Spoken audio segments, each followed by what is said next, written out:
Hey everybody, welcome back to another episode of Straight Talk on Photography. I'm Adam Welch. I'm not gonna lie to you folks, I really messed up on the last video, on all fronts really. The video on making the ANR glass, that anti-Newton glass. Well, I didn't know that my camera had a setting on it called toy camera. Who knew? I didn't. So the video looked horrible anyway, and then the sound completely screwed up. My microphone finally died on me. And the experiment itself didn't work, per se. I learned a lot, but we did not manage to make our cheap anti-Newton ring glass. So instead of feeding you that garbage, I decided to scrap that video, and then we'll do that again at some other point and apply some of the lessons that we learned from all that. So anyway, today we're going to be talking about that Cinestill Df96 Monobath developer that we're giving away in the Dirtbag Darkroom giveaway, which ends this Monday. We'll talk more about that in just a second. But as it stands, we're going to test out this monobath. If you're not familiar with a monobath, it's exactly what it sounds like. Mono meaning one, bath meaning something I don't take. But it is a way for you to develop your black and white negative film with a single solution. Instead of having to have the developer, maybe the stop bath and a fixer and then rinse, you just pour this in about 3 minutes, pour it back out, and your film is essentially developed. I have used this Cinestill Monobath once before. I was thoroughly surprised in the results, and that's why I wanted to do a dedicated video on it.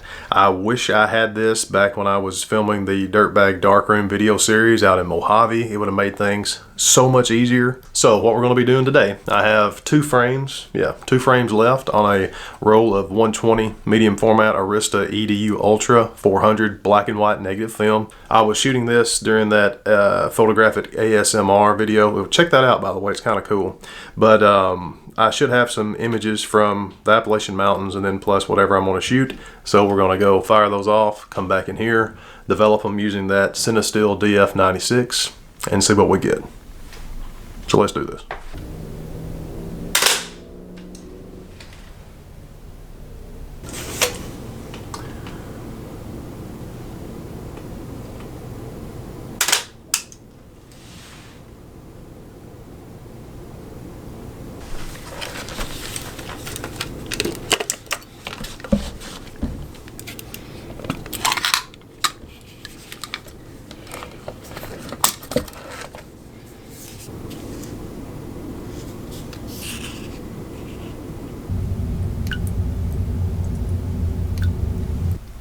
Okay, so what I have done here is brought the chemicals up to temperature. I'm at about 80 degrees Fahrenheit right now. It's interesting to note that this monobath, you can push and pull your film with it, but the push-pull is temperature dependent. It's not development time dependent. So I wanted to have this at 80 degrees, so it would be essentially at box speed. But another reason why I wanted to have this at 80 degrees Fahrenheit is because that is the shortest development time possible. The 3-minute development time is at 80 degrees Fahrenheit on your first development. And I wanted to make this kind of fast, so that's why I have heated these up. But this does go all the way down operationally to about 70 degrees Fahrenheit. You just have to adjust a few things. So I've got these up to temperature. I'm going to duck into the dark room here. Put the film in the canister, or on the reel rather, put that in the canister, and let's get to cooking. Okay, so the film is nice and happy in the canister on the reel. I'm going to pour up about 500 milliliters of our monobath, which is now at temperature, the 80 degrees Fahrenheit. And we're going to dump this into the canister.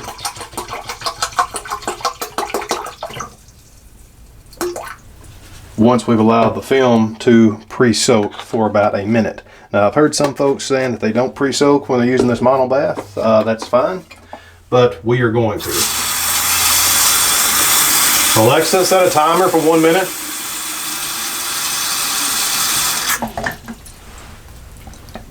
And the reason I'm pre-soaking it is because I would be pre-soaking my film if I was using a standard developer, so I don't see why I wouldn't be pre-soaking the film now that I'm using the monobath.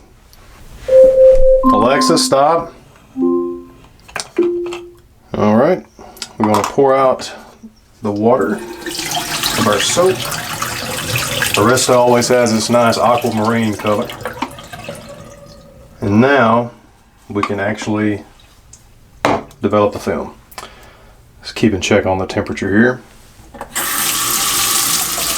We're actually running just a little bit warm, but I think we're going to roll with it. We're at about 82, and this has some pretty good, or pretty forgiving, I should say, temperature latitude. So, in goes the developer. Alexa, set a timer for 1 minute. Make sure there are no bubbles. And I'm going to agitate it continuously for 1 minute, and then I'm going to reverse the agitations and go the other way. Now you do this for the entire 3 minutes.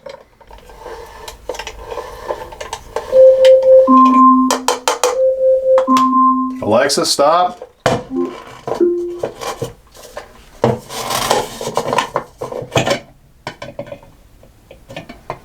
And at this point, we are done. So the film has been developed, stopped, and fixed. And this solution is reusable to about 16 rolls of 35 millimeter. Or since this is 120, I'm going to count this as 2 rolls of 35 millimeter. So really, we could develop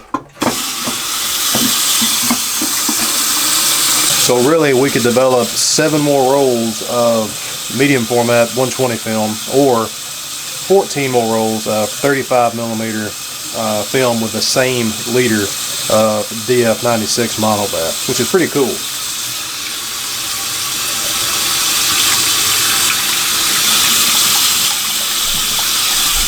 Okay, so our film has about a minute or so to go on that rinse. I want to talk a little bit about the reusability of the Monobath.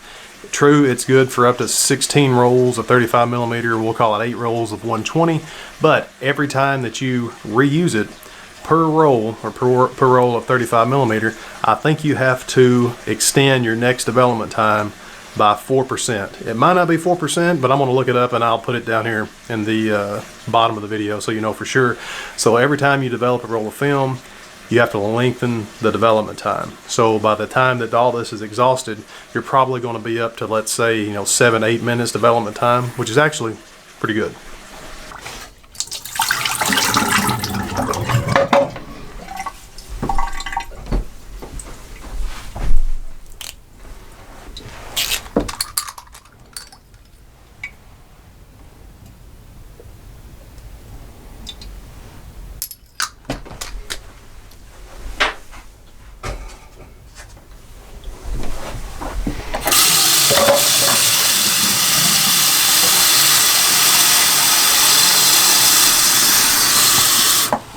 In case you didn't know, Kodak Photo Flow is a surfactant. That means it breaks the surface tension. So when you're not using distilled water, like I hardly ever do, it's always good to use Photo Flow to avoid water spots after it dries.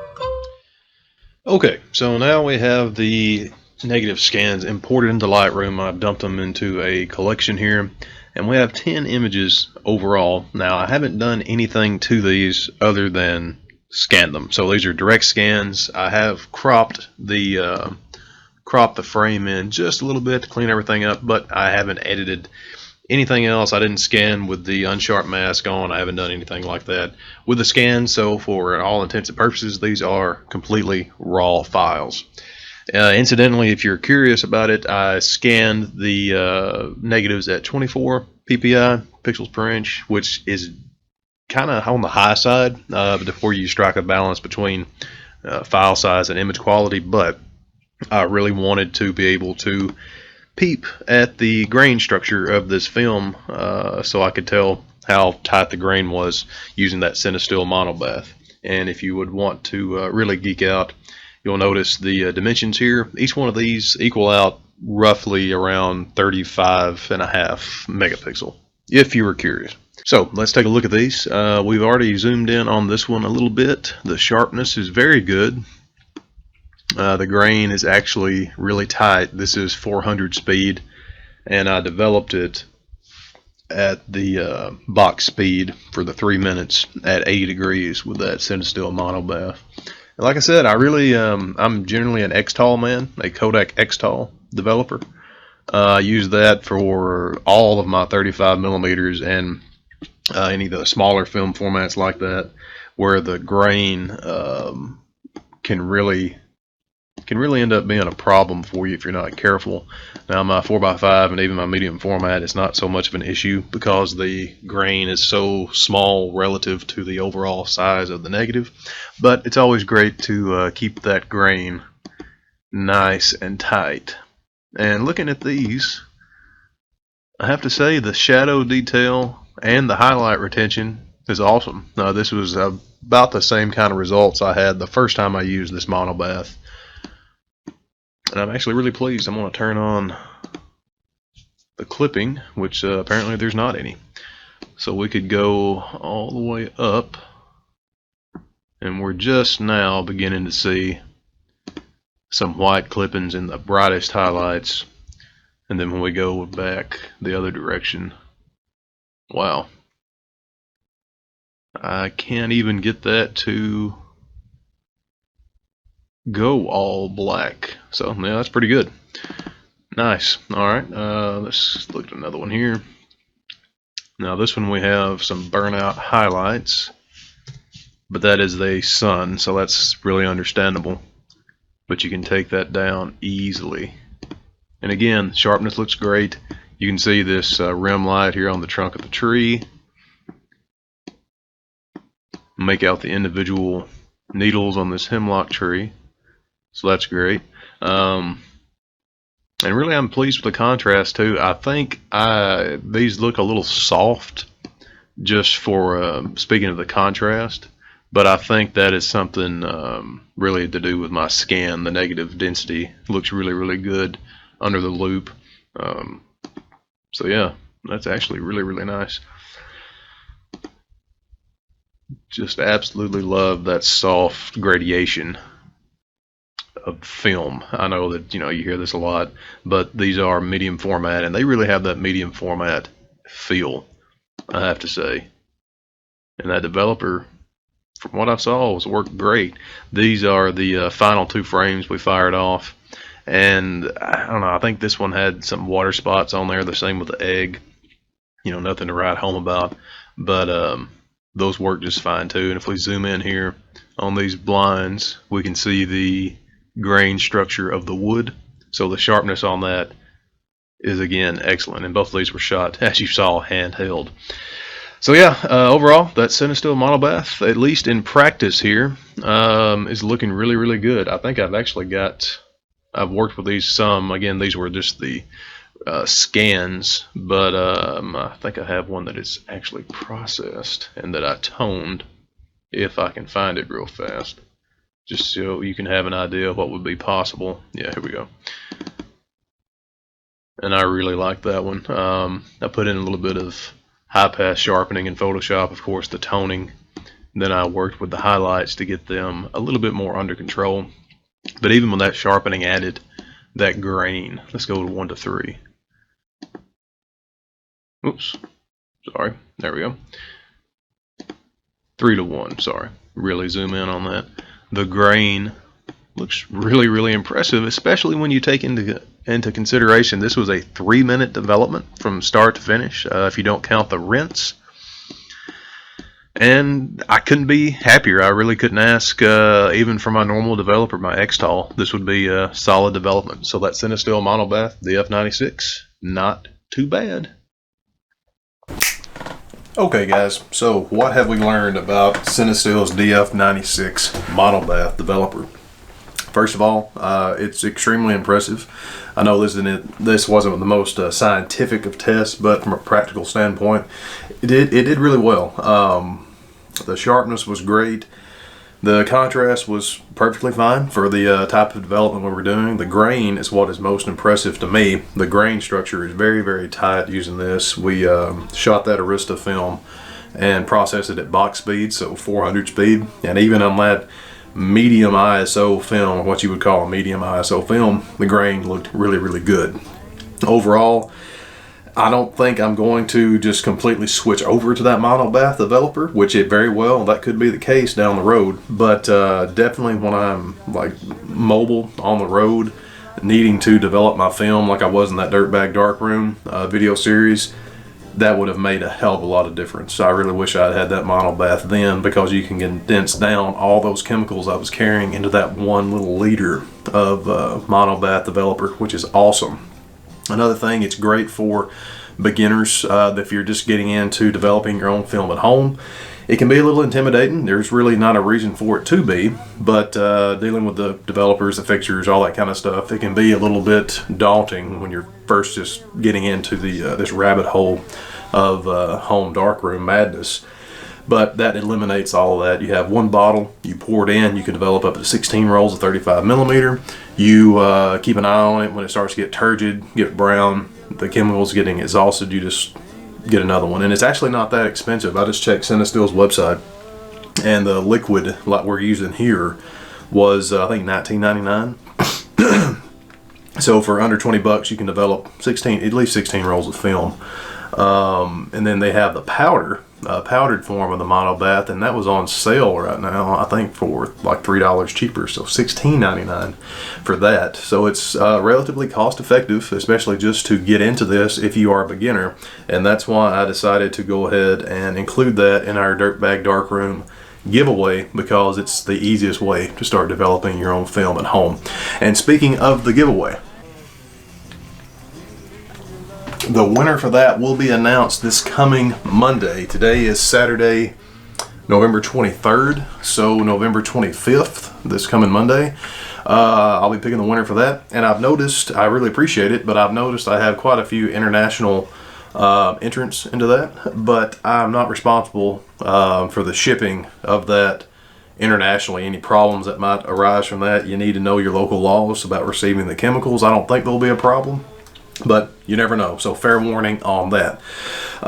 Please, if you haven't entered that giveaway, go enter it right now. I'll put a link down in the description. You have to be a subscriber to the channel, but other than that, there's no strings attached to it. If you win, I will ship you the Df96 Monobath developer, a roll of Kodak Tri-X, a brand new Patterson tank with 2 reels, and my buddy Stefan over at Buy More Film, I finally got in touch with him. He has been good enough to include some decals from his shop at Buy More Film, plus a 20% discount to Buy More Film, and I'll put that discount code, the 20% discount goes to the winner of the contest. He's also been good enough to include a 10% discount for just being a subscriber to my channel, and I'll put that discount code down in the description. Stefan has an awesome selection of film cameras, a lot of expired film, some really cool stuff, and if you're a film shooter, I think you're really going to appreciate it. So, okay, I'm going to shut up. Thank you for joining me on this episode of Straight Talk on Photography. Be sure to subscribe and turn on notifications, because this Monday I will be announcing the winner of that Dirtbag Darkroom giveaway contest, so you don't want to miss that. And yeah, thanks a lot for joining me. That's all I have to say. So thanks again, folks. You have a good night.